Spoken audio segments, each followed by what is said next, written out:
Here today, we're going to work on our K75C utility tractor. We're going to do the engine oil filter, the air filters, the hydraulic filters, and 2 of the fuel filters. There is a fuel cup and strainer that I will not be changing today. And I'm going to show you just kind of where all the basic maintenance points are. Once you pop your hood open, you got a little button here you got to push to lift it open, and then you'll be able to see up in here. I'm going to remove this side shield here to get access to the filters. It is 13 millimeter. It just rests in there, pushes in. Tuck the nut off here. You need to pull this out. There's a pin down in here holding this. It needs to come up and then pull the panel out. Your air cleaner housing is over here. Right here, it pops off with these spring clips, inner and outer air filters in there. Coolant reservoir up top of the engine, we're gonna check that level. There's some screens for just junk before it gets in your radiator. You wanna clean those out as well. I believe this is the suction filter for the hydraulic. It's a large canister, spin-on type. You've got these 2 are the fuel filters, and the one way back in there, that's your engine oil filter. The strainer's tucked down behind. You can see it with the green dot. It's way back in there. Right here, obviously, is your engine oil fill. Then I've got a spin-on hydraulic screen filter in here. You gotta put a wrench on it and spin this off, and you'll change the canister. I would recommend draining all the fluid when you do this. That's what we're gonna do, but that's your other hydraulic filter location right there.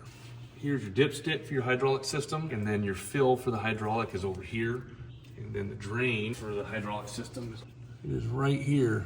And that is a large Allen socket you take off, and then that drains the entire sump for the tractor. All right, so we're gonna go ahead and remove the hydraulic fluid drain plug here on the rear axle. It's the low point, and this is where we're gonna open this up and drain it out. And it's a 17 millimeter hex Allen socket. And make sure you have an adequate drain pan because it holds a little over 10 gallons. This owner had a little trouble getting the drain plug off.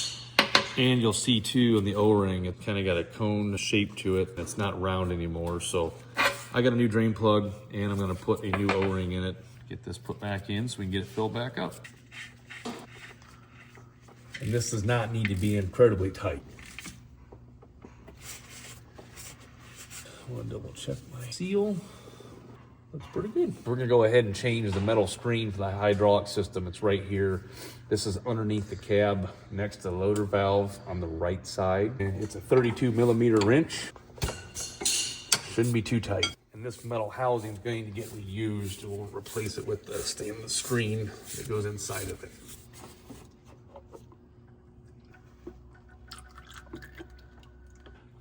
Okay. There we go. There's your screen. Verified that did seat, so I'll go ahead and tighten it back up now.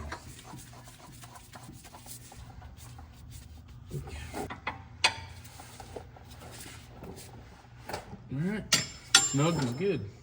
I'm gonna go ahead and move the O-ring quick before I forget. Okay, get the one off. I'm gonna use my filter wrench here. Oh boy, howdy. Oh, I'm gonna turn the vacuum on now, so we'll lose all our fluid. I'm gonna do the little vacuum trick with the hydraulic fluid. I've now filled my reservoir up with 10 gallons of fluid. I don't wanna lose it, so I'm gonna go ahead and put the vacuum on it right here on the fill tube. We've got it taped up, make a seal. It's important you keep the vacuum up higher. The higher the better. Less likely to pull fluid. You might get a little bit of splatter. So hopefully it works. We'll see what it does.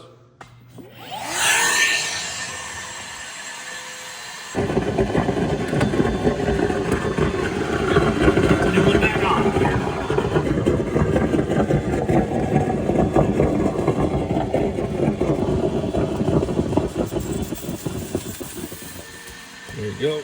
I just want to turn it 1/4 to 1/2 a turn with the wrench just to make sure everything's setting good. It looks like it should seal. Don't want to over tighten it, but you don't want it to get loose. It should be good. Your engine oil pan does have 2 sides to it, 2 drains. If you have 4-wheel drive, it's going to be split. So one drain plug here on the right side of the tractor is accessible. The other one is right where we just took that hydraulic filter off. I'm going to take the filter back off again, and we're gonna run the vacuum, and we're gonna empty that out after I drain the other side.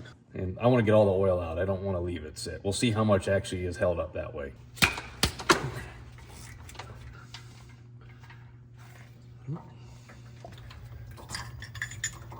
Oh yeah, it's definitely got a stream to it.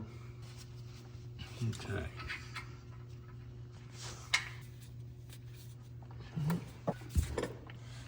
Okay, and this is a 12mm hex that you're gonna need for that drain plug bolt. All right, we're gonna break this free here, get this drain bolt so we can get all the oil out. We'll at least see how much is there, see if it's worth doing it. Maybe I'll save you a step down the way. Maybe it ain't worth it, I don't know. We're gonna try though.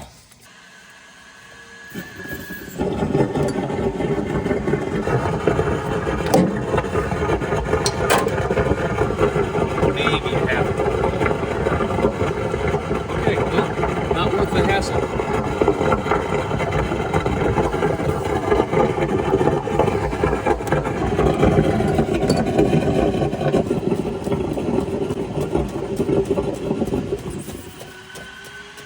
Yep, that's enough.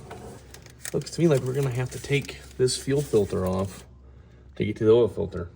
You don't make that real easy, do they? Oh, there's that clip. Yep. Okay. Then your water separator sensor come off.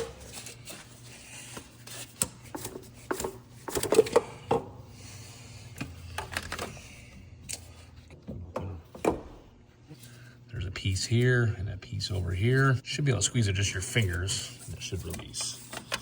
And get that up and out of the way. As always, lube up your filter gaskets. Get that in here and flip it over. There we go. I'm just gonna give it a little bump with the wrench.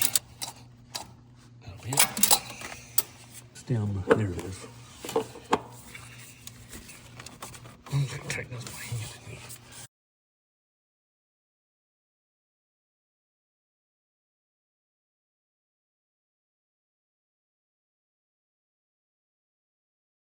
Ooh, this is not a lot of room in here. Okay, then the clip. Okay. That should be in. Okay.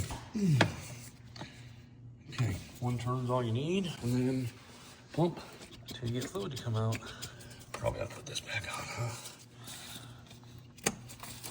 There we go.